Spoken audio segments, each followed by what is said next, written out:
Meu irmão amado, meu irmão querido, sábado com Maria.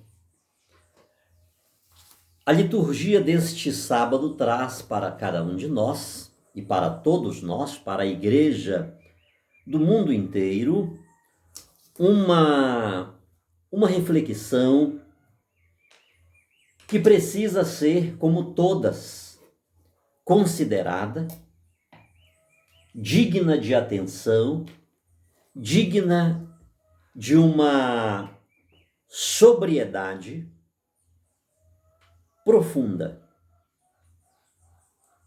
O maior nível de sobriedade que possamos ter, devemos aplicar a esta peça de São Mateus, que consta do capítulo 7, do 14 ao 20. Leiamos este texto. Naquele tempo, chegando Jesus e seus discípulos junto da multidão, um homem aproximou-se de Jesus. Um homem aproximou-se de Jesus. O que é isto? Não sei se ainda lembro, né? Eu acho que, segundo a professora Elza, isto aqui é um artigo indefinido, né? É isso? Um homem.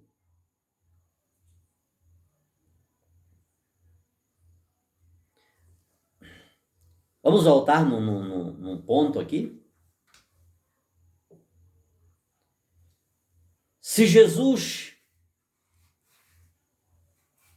Se a ascensão deu-se por volta do ano 33, para 85, nós temos quantos anos? 52 anos? Vamos colocar 50 anos. Entende, queridos? 50 anos depois, tem uma comunidade escrevendo acontecimentos de 50 anos antes. Entendamos um pouco disto. Paremos um pouco nesta situação. O autor sagrado está escrevendo para uma comunidade específica. Está falando com a sua comunidade específica, a comunidade de Mateus. A comunidade de Mateus que está ao lado dele para escrever este evangelho, estas informações que a igreja pegou e trouxe para nós como digna palavra de Deus, como literatura sagrada, como o livro sagrado dos cristãos.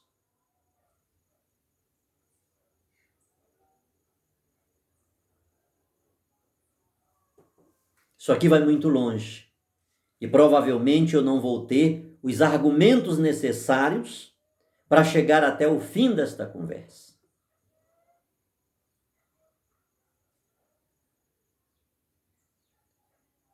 Por que estou dizendo isto? Porque precisamos compreender que a verdadeira palavra de Deus não é o livro, o Evangelho de São Mateus. Veja bem, a igreja selecionou 4 evangelhos. Escolheu, disse este, mais este. Pronto e ponto. Antes disto, esses livros eram o quê? Esses manuscritos, digamos, melhor falando. Eles eram tidos como palavra de Deus? Eles estavam por onde? No poder de quem?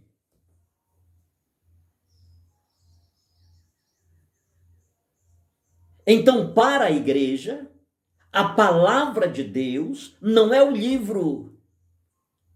É Jesus, é o Verbo. Como João vai dizer, no princípio era o Verbo estava com Deus e o Verbo era Deus.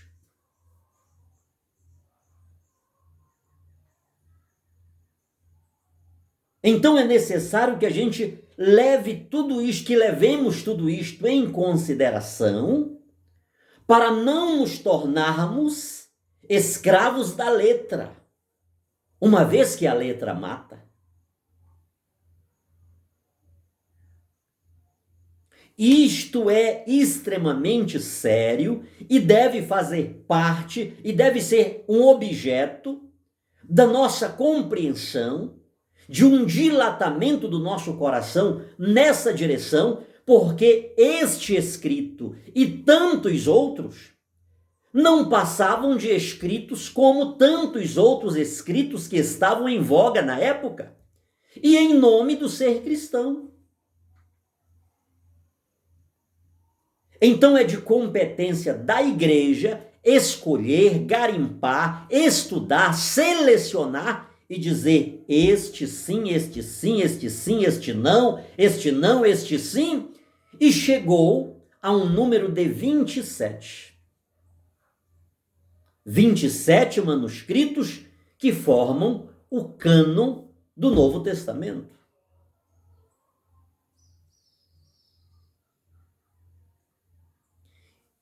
Isto é necessário sabermos, porque vamos pegar o texto bíblico, assim como muitos foram os escritores que escreveram, e era muito. Imagine que só Apocalipse tinha 200. Alguns escritores, alguns grandes estudiosos da situação, dizem que havia mais de 200 apocalipses. E a igreja vai lá e escolhe um, diz, não, este aqui é.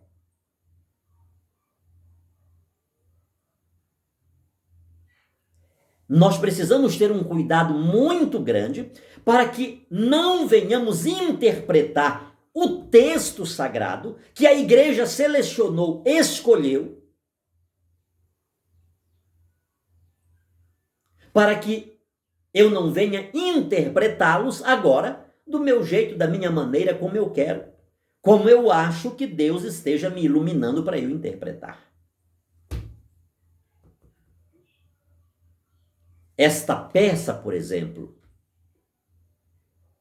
nunca podemos esquecer do apóstolo Mateus, o Evangelho segundo Mateus. Trata-se daquele cidadão que estava lá na coletoria, cobrando os impostos do povo judeu, como um funcionário legítimo dos romanos. Era um homem taxado de pecador, era um homem excluído, era um homem de má fama. Depois leia lá em Lucas capítulo 19 para saber sobre Zaqueu. Mateus estava no mesmo nível de Zaqueu. Um publicano, a serviço de um sistema que explorava, que matava, que humilhava, que subjugava. Como pode um judeu trabalhar para esse povo? Ele não é mais judeu, ele não tem mais parte com o eterno, é um excluído, é um imundo. Ele merece as pragas do Egito sobre ele.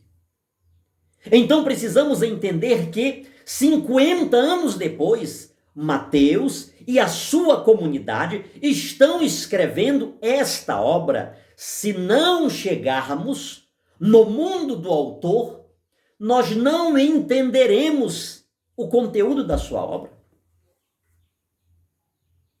Porque a obra foi produzida dentro de um contexto específico, para aquele contexto específico. Então é necessário que, através da igreja, que berça aquele período e que recebeu, repito-me, que selecionou esta obra, é preciso que ela nos diga como compreender esta obra naquele tempo e também hoje. E sobretudo hoje, que estamos 2000 anos distantes daquele período, onde tudo começou, onde tudo foi berçado. Então, 50 anos depois, aquela comunidade está produzindo uma obra de 50 anos atrás. Como foi? Como aconteceu? Por que aconteceu? Como é que vamos contar aquele acontecimento? Era interesse daquela comunidade e dos autores simplesmente narrar o acontecimento? Se esse era o objetivo, nós temos as piores narrativas. Se este era o verdadeiro objetivo do autor sagrado, nós temos as piores narrativas. Mas exatamente porque a gente põe a cabeça para pensar e diz, não, calma que isso aqui não está batendo. Não. E aqui? Entre esta frase e esta outra frase, aqui tem um mundo de coisas. E por que não é contado? Por que esses detalhes não foram contados? Olha aí a problemática que nós estamos. Então o autor sagrado, aquela comunidade do apóstolo, do evangelista São Mateus, ela vai contar a narração, mas fazendo teologia, trazendo um ensinamento para 50 anos depois e posteridade. Aqueles que lerem aquela obra precisarão entender o que aconteceu quando deu-se o fato, quando eles fizeram a composição da obra e como lá na frente devem viver à luz daquele acontecimento. Se não buscarmos entender isto, queridos, cada um de nós vai pegar o texto sagrado e vamos fazer o que quisermos.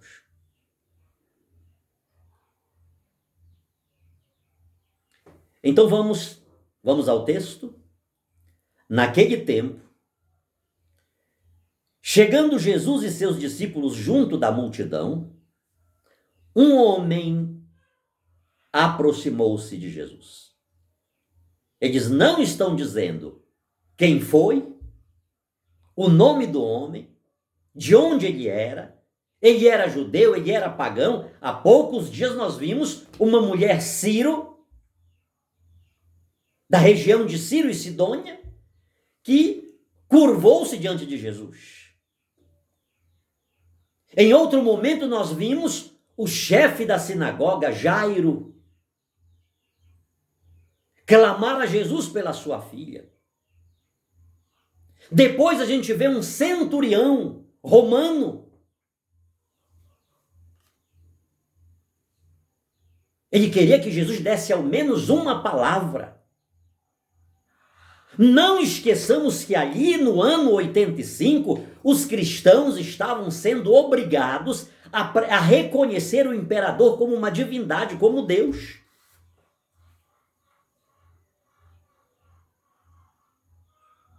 Não é uma brincadeira que o autor sagrado está fazendo quando ele diz que um centurião, um romano, um pagão, alguém que tinha autoridade junto ao Império Romano, não era um homem qualquer. Ele vai e se curva diante de Jesus. E ele diz, não, Senhor. O Senhor não precisa ir à minha casa. Basta que o Senhor diga uma palavra e o meu servo ficará curado. Você já imaginou o que é isto? O que foi para os nossos primeiros cristãos, os cristãos da primeira hora? viverem a sua fé com autenticidade, o que eles enfrentaram, como eles produziram esta obra, que ao longo de 2000 anos tem transformado vidas.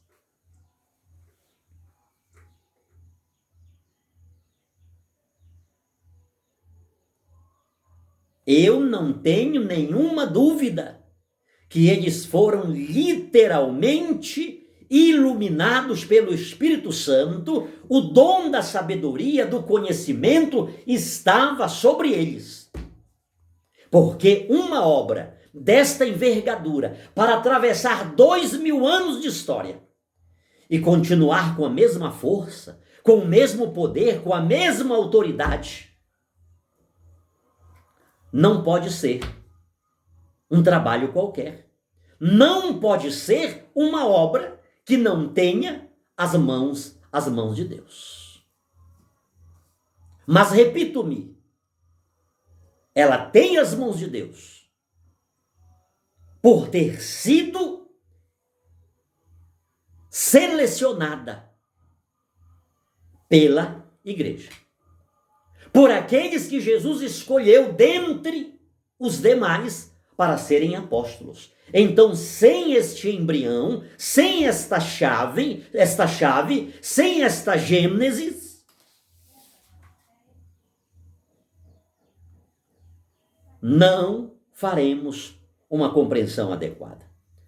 Um homem aproximou-se de Jesus, ajoelhou-se e disse: Senhor, tem piedade do meu filho. Ele é epilético e sofre ataques tão fortes que muitas vezes cai no fogo ou na água. Vamos voltar aqui. Senhor, tem piedade do meu filho.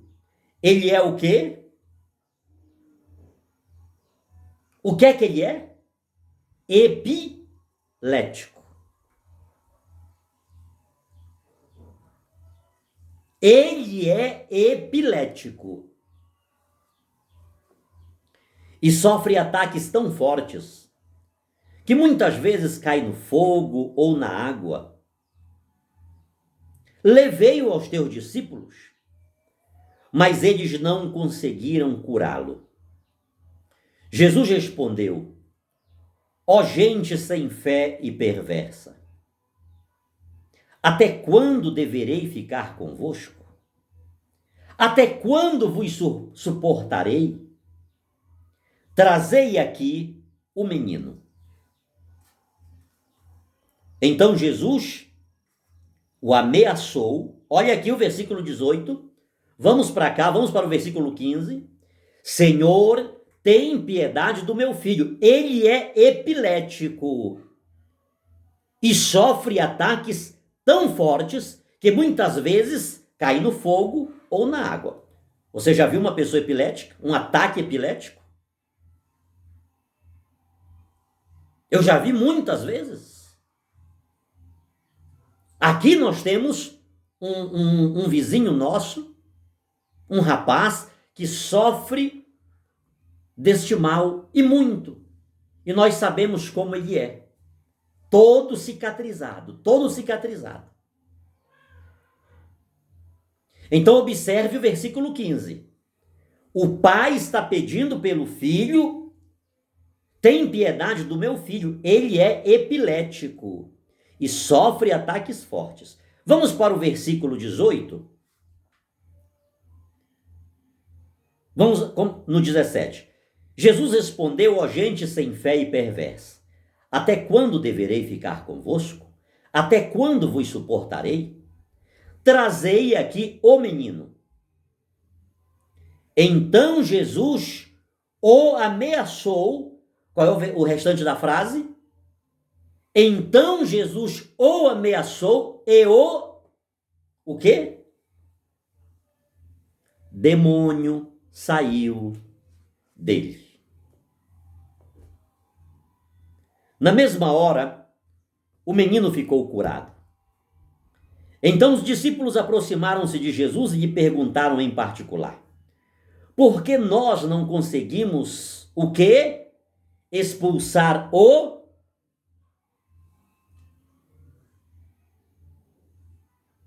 Expulsar quem? O demônio. Porque nós não conseguimos expulsar o demônio.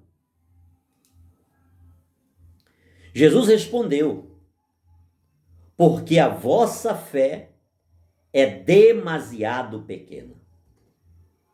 Em verdade vos digo, se vós tiverdes fé do tamanho de uma semente de mostarda, direis a esta montanha: vai daqui para lá, e ela irá, e nada vos será impossível.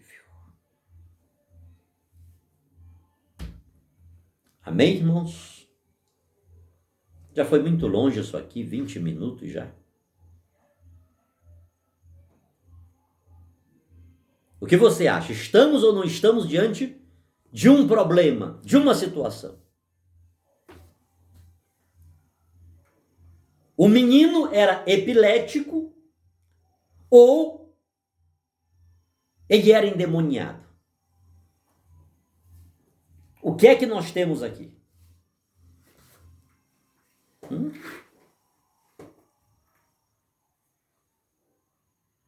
Ele sofria de epilepsia ou ele era uma pessoa possuída por um demônio?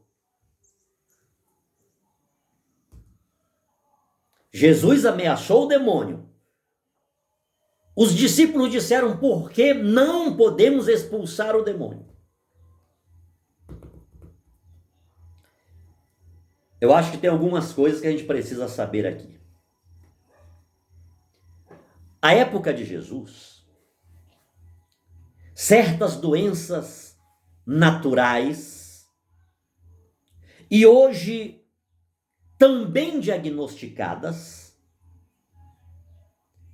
elas eram atribuídas ao demônio. Neurose, esquizofrenia, epilepsia. Por sinal, os gregos, que eram de uma cultura, os romanos mandavam os seus filhos para estudar em Atenas, na Grécia. Hoje muita gente não manda os seus filhos para estudar nos Estados Unidos, na Alemanha. Naquela época, o forte era estudar na Grécia. Então os gregos, que possuíam uma cultura fenomenal, eles chamavam essas mesmas doenças que os judeus atribuíam aos demônios de doenças sagradas, enfermidades sagradas. A época de Jesus, e antes dele, muito, mas muito pior, além do precário diagnóstico que se fazia das doenças, a maioria delas eram maldições. Essa pessoa é cega porque é maldita, porque os seus pais pecaram, porque a sua história é uma história de pecado. Essa pessoa é paralítica porque é uma pessoa amaldiçoada. Isto é uma punição por um pecado. Essa pessoa é leprosa porque ela está sendo punida por algum pecado que cometeu ou ela ou alguém da sua família. Você já ouviu falar que, lá no Antigo Testamento, muitas pessoas que cometiam um crime numa família, o mal só era extirpado do meio do povo de Deus quando o criminoso e toda a sua família era exterminada, era dizimada? Então observe isto. Além do diagnóstico precário que havia para determinadas doenças, a cultura judaica tinha um ingrediente a mais. Isso é maldição.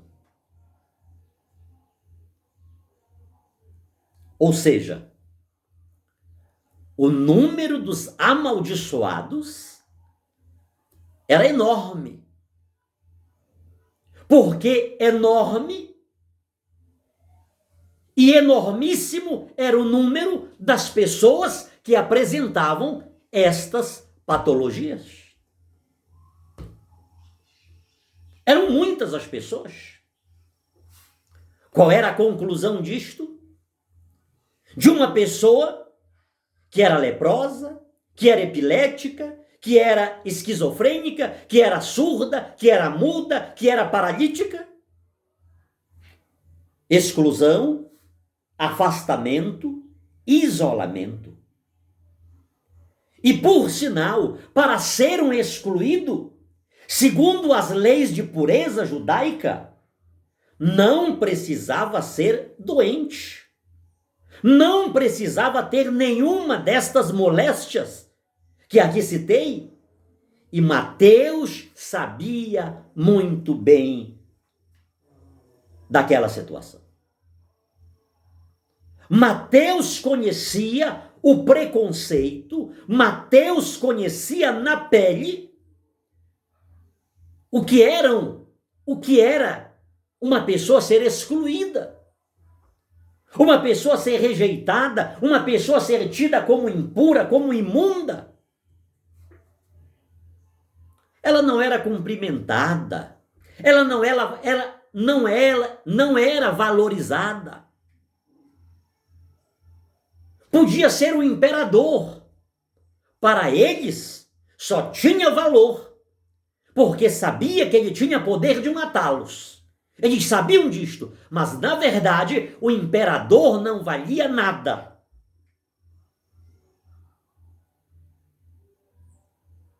Era um nada vezes nada.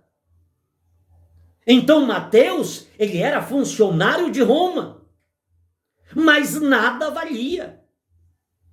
Não tinha nenhum significado para o povo judeu. Você lembra o que disse ainda agora? Lá no ano 85, eles estão olhando para trás. E agora tinha um ingrediente a mais. Porque naquela mesma época, já falei e repito-me, os judeus haviam expulsado os cristãos das suas sinagogas. Ou seja, aqui vocês não falam mais desse Cristo. Aqui vocês não vêm mais dizer que Jesus é Deus, que Jesus é filho de Deus, que ele é maior que Salomão, que ele é maior que Jonas, que ele é mais que Abraão. Agora acabou a palhaçada. Vocês estão fora.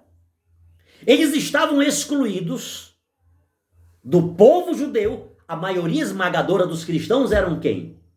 Pessoas judias. Eles estavam excluídos do seu próprio povo e agora estavam sob a mira de Roma. Porque se eles não obedecessem às leis romanas, inclusive o reconhecimento da divindade do imperador, eles eram mortos. Você entende o contexto que esta peça está sendo escrita? O contexto da opressão, o contexto da humilhação, só que a época de Jesus, 52 anos atrás, a partir dos anos 80, a situação não era diferente.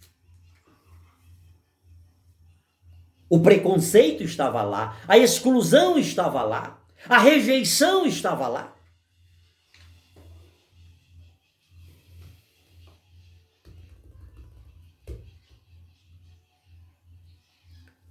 O cristianismo pregado por Mateus, queridos, não era aquela experiência judaica. O cristianismo pregado por Mateus não era um cristianismo imperialista, como Roma, como a Síria, como a Babilônia. Eu falei para vocês agora há poucos dias o que a Síria fazia com os povos conquistados. Eles eram cruéis. Eles não queriam simplesmente fazer uma helenização, uma transmissão, uma imposição de cultura. Parece que eles tinham prazer em matar, em mutilar, em sangrar, em esfolar, em esquartejar, em mutilar.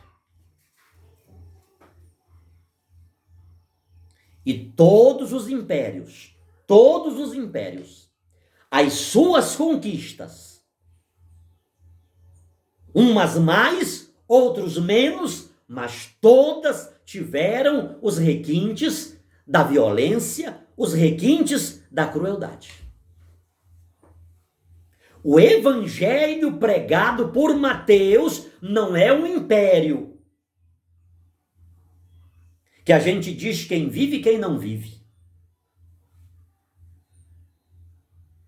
O evangelho pregado por São Mateus não são as 613 leis judaicas, onde pobres, mulheres e crianças estão fora, estão excluídos.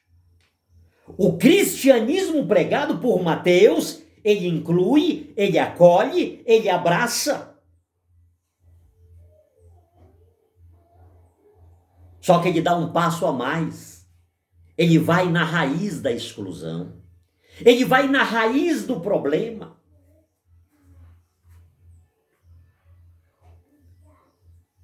Aquela época,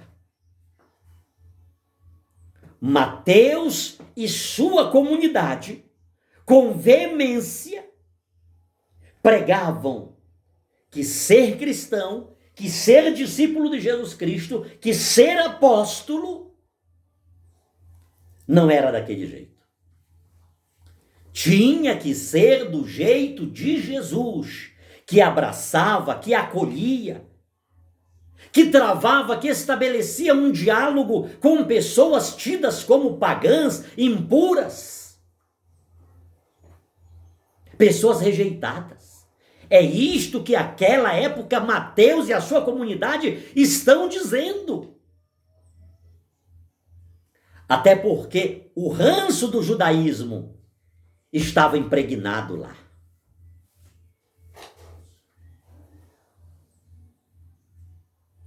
Repito-me, o ranço do judaísmo, de onde eles saíram, estava já se impregnando nas comunidades. Tem muita literatura sobre isso. Quer ver uma coisa? São Paulo, lá em 1 Coríntios, no capítulo 3, ele diz o seguinte: olha, irmãos, eu não pude falar a vós como a pessoas espirituais, mas como a pessoas carnais. Até porque nem entre os pagãos, olha isso aqui, nem mesmo entre os pagãos se verifica coisas tão absurdas como no meio de vocês.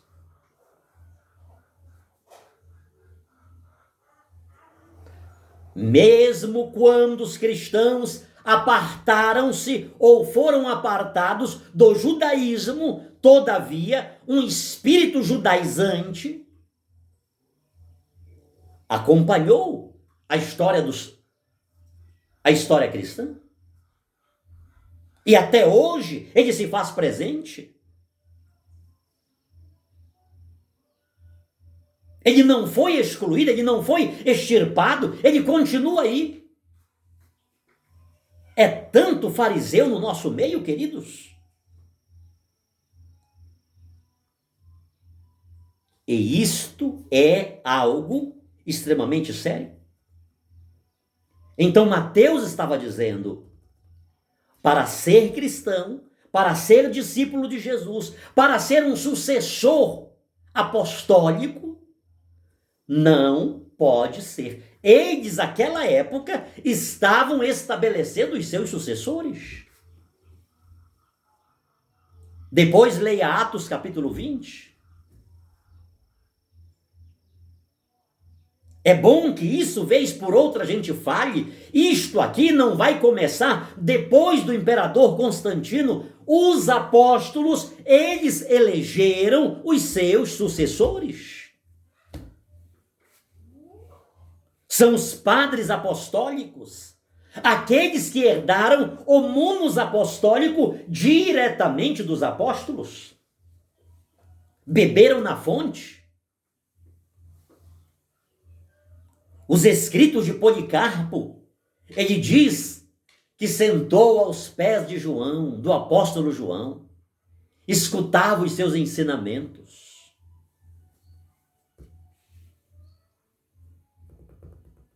Entende, queridos? Mateus está dizendo, será que essa mensagem não é para nós hoje, queridos? Será que esse escrito de São Mateus, de 2000 anos atrás, será que Mateus e a sua comunidade não escreveram para a igreja de 2022?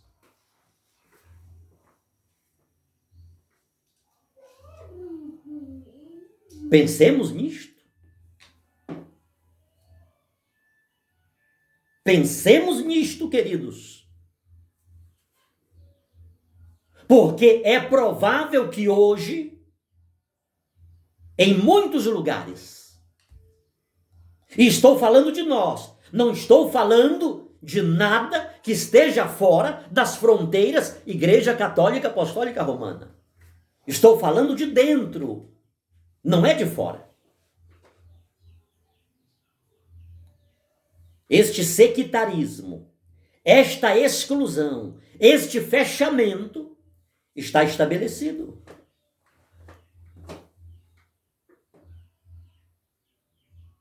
Por sinal, aquilo que a igreja não diz, aquilo que a igreja não ensina, determinados setores, determinados organismos que se vão construindo e constituindo, querem dizer e querem fazer. Tudo a pretexto de nós temos que voltar à igreja primitiva. Nós temos que voltar ao primeiro amor. Nós temos que ser... Olha, eu prefiro ficar como está. Eu prefiro ficar fora do primeiro amor do que estar nisso que se diz ser um retorno ao primeiro amor.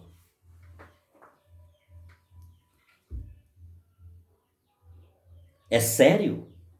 E é seríssimo.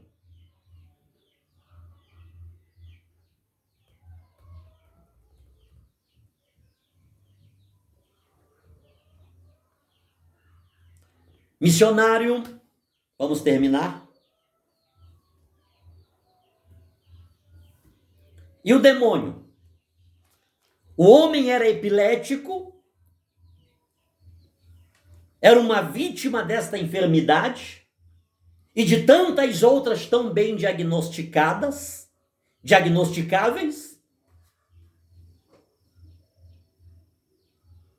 Ou era demônio?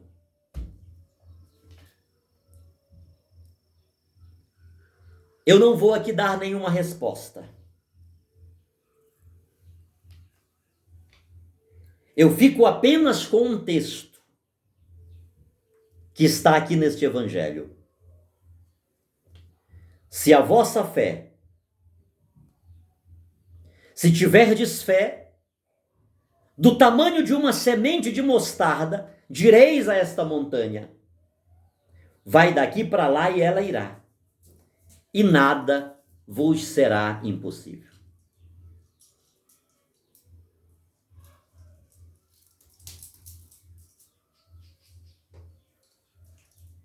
Eu vou deixar esta resposta com você. Se você quiser escrever alguma coisa no comentário, você escreve. Se você quiser guardar isso no coração e se fazer essa pergunta. Nós temos aqui os dois relatos. Vamos para o versículo 15, repetindo. O homem aproximou-se de Jesus, ajoelhou-se e disse: Senhor, tem piedade do meu filho. Ele é epilético.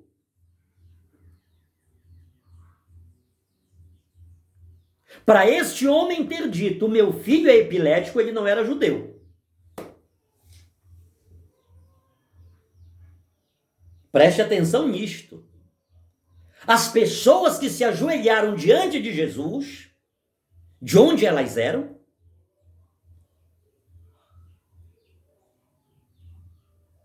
Não esqueça que Jesus veio para os que eram seus, e os seus não o receberam.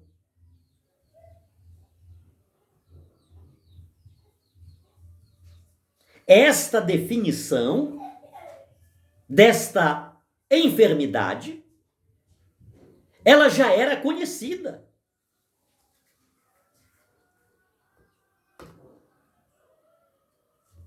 O homem se ajoelhou e disse: tem piedade do meu filho, ele é epilético. Vamos para o versículo 18. Então Jesus o ameaçou e o demônio saiu dele.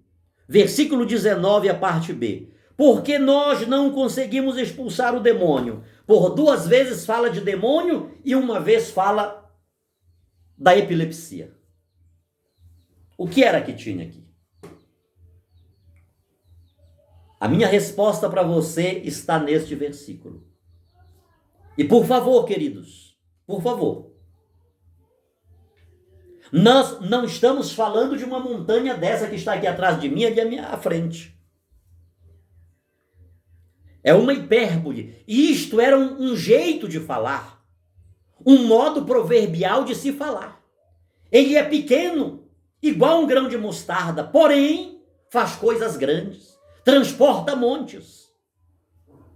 Jesus não estava falando uma linguagem não conhecida. Aquilo era um colóquio do dia a dia das pessoas.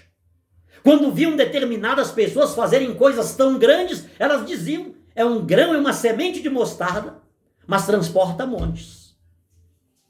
Jesus usa este provérbio local, coloquial, e diz: se tiverdes fé do tamanho de um grão de mostarda, tão pequeno, vocês transportarão montanhas. A minha pergunta é, meu irmão e minha irmã, quantas montanhas já foram transportadas ao longo da sua vida? Quantas vezes você esteve diante de situações intransponíveis? Quantas vezes você já esteve cercado, sem nenhuma chance de dar mais um passo, sem a mínima possibilidade de respirar, sem nenhum horizonte? Quantos já disseram para você e quantas vezes? Não tem jeito? É um caso sem solução? É uma montanha intransponível? E por que você está aí mais bonito, mais forte, mais robusto, mais elegante? Olhe para a sua história e veja quantas montanhas já foram removidas do seu caminho. Quantas montanhas já foram removidas da sua história? E por favor, não venha com essa história: ah, mas o meu filho morreu, o meu filho não foi curado, o acidente foi inevitável. Isso é o de menos, queridos. Pare com isso. Saiamos da infantilidade. Saiamos da infantilidade. Sejamos pessoas maduras. Nunca esqueça, meu irmão e minha irmã, que uma montanha, ela não é apenas aquilo que está na base dos nossos pés, dali para cima. Você lembra do Titanic? O Titanic, ele não se chocou com o que estava do mar para cima.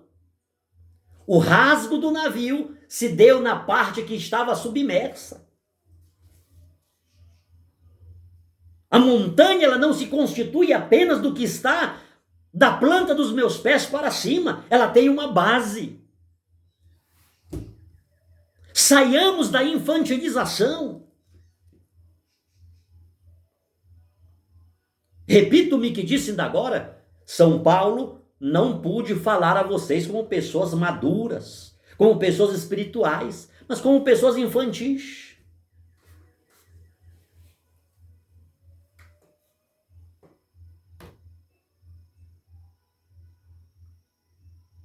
Paremos de dar aos porcos pérolas.